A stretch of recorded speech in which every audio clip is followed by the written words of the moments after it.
Dear listeners, good morning and welcome to Comme d'Archi, the podcast that opens the doors to the fascinating world of architecture. For newcomers, let me introduce myself. I'm the spokesperson of Anne-Charlotte Depondt, PhD in History of Architecture, published author, head of a communication and development agency based in Paris, France, dedicated to architecture. Let's meet every week to discuss culture and architecture with specialists and learn how to look at projects through a context and diversity lens. Thank you for being with me today, and now it's time for talent. Bienvenue dans Comme d'Archi.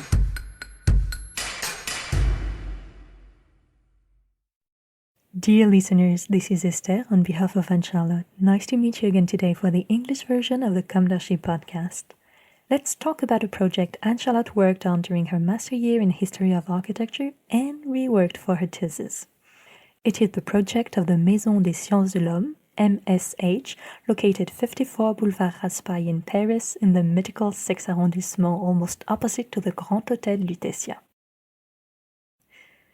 This architectural project of the MSH, delivered in 1970, materialized the institutional project of the same name carried by the great historian Fernand Braudel. He strongly developed the human sciences in the Reconstruction years of the 50s and 60s. Moreover, the MSH project will probably not have seen the light of day without the financing of the American Ford Foundation. If some people want to destroy the old world, they must be reminded of everything that was done in the development of the human sciences at the time of the 30-year post-war boom. The MSH architectural project embodies these profoundly human and positive values, as well as expressing an unprecedented modernity, an innovative spirit that will have marked the history of architecture. Not a schizophrenic vision of architecture, but architecture as a discipline, inducing economies of material, space, technological advances. The architectural project of the Maison des Sciences de l'Homme was born in 1958 on the drawing board of the renowned architect of the French civil buildings and national palaces just after the birth of the institutional project. After that, Jean-Jacques Boeuf, then head of the agency at Marcel Lodz, was in charge of presiding the project to develop through images a communication project. But he quickly left the agency, and Paul Depondt, an architect who arrived in 1957, already qualified as an American in Paris and surrounded by a certain prestige, naturally inherited the MSH project.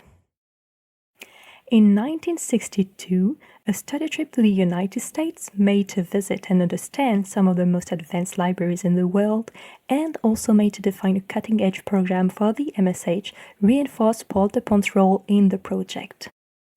The then present institutions appreciated the knowledge and analysis of the young architect at the heart of the American environment with which he was familiar. Indisposed by jet lag and the grounding of a plane during the trip, Marcel Lodz annoyed everyone, which made me the key figure of this mission. My mastery of the language, my knowledge of the country, my ease in the American architectural register, my relational network there made things much easier, told Paul Depondt. The evolution of the Marcel Lodz agency into an architectural collective, with the creation of LDB, Lodz Depondt Beauclerc Architects Civil Partnership in 1963, allowed Paul Depondt to take charge of the project with a certain freedom. Since being now a partner, he became Marcel Lodz's equal in the hierarchy. The MSH project, often interrupted in its progress, really got off to a good start in 1964, giving Paul Depondt just enough time to make his mark as a partner and to assert his practice as a manager. The architectural drawings and plans, retracing in their entirety the genesis of the MSH, testify to this shift of the project from the hands of Marcel Lodz to those of Paul Depondt. Marcel Lodz treated a parcel of land. Paul Depondt invested the block, or even the district. For the latter, a development of the facade of the Boulevard Raspail in the alignment and height of the buildings on the boulevard, preserving the grandiose proportions of the Haussmannian boulevard.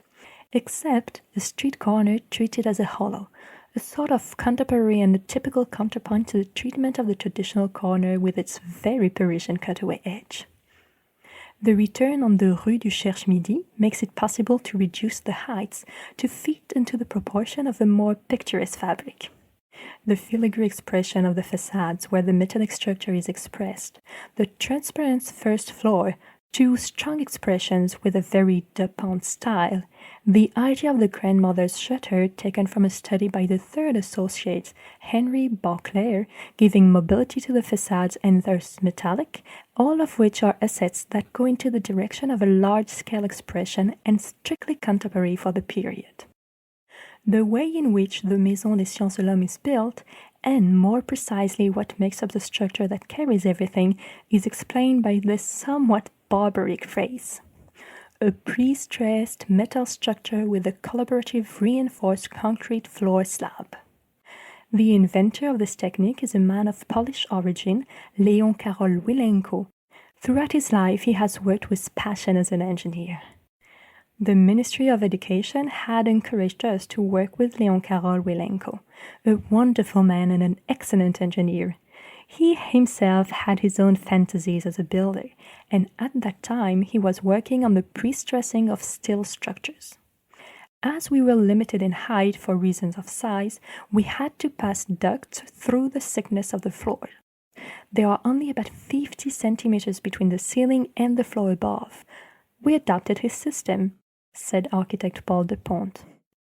The long-awaited MSH construction site began in November 1966. The chosen site corresponds essentially to the former prison of the Cherche-Midi, the one where Dreyfus was imprisoned. The site of a small service station along the Boulevard Raspail is annexed to it, allowing the development of a large facade on this long boulevard. After 7 months, in July 1967, an operation to consolidate the party wall with the listed Hôtel de Rochambeau was finally completed. At the end of December 1967, the steel structure of the main building was completed. The events of May 1968 slowed down the building site. Paving stones were thrown, while cars on the Boulevard Raspail were set on fire.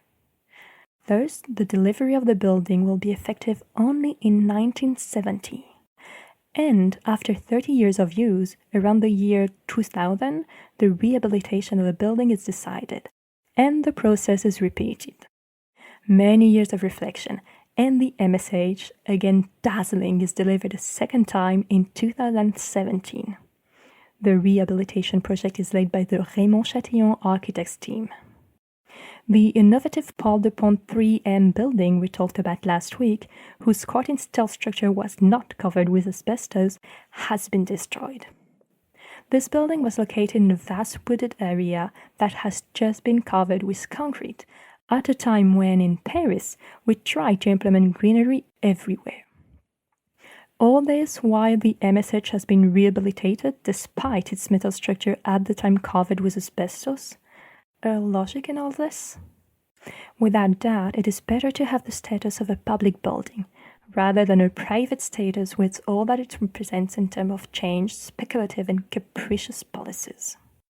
A book co-authored by Anne-Charlotte will be published on the subject of the MSH in a few weeks. Of course, we will keep you informed. Well, thank you for listening, good day to you all, and let's meet again next week for a new episode in English.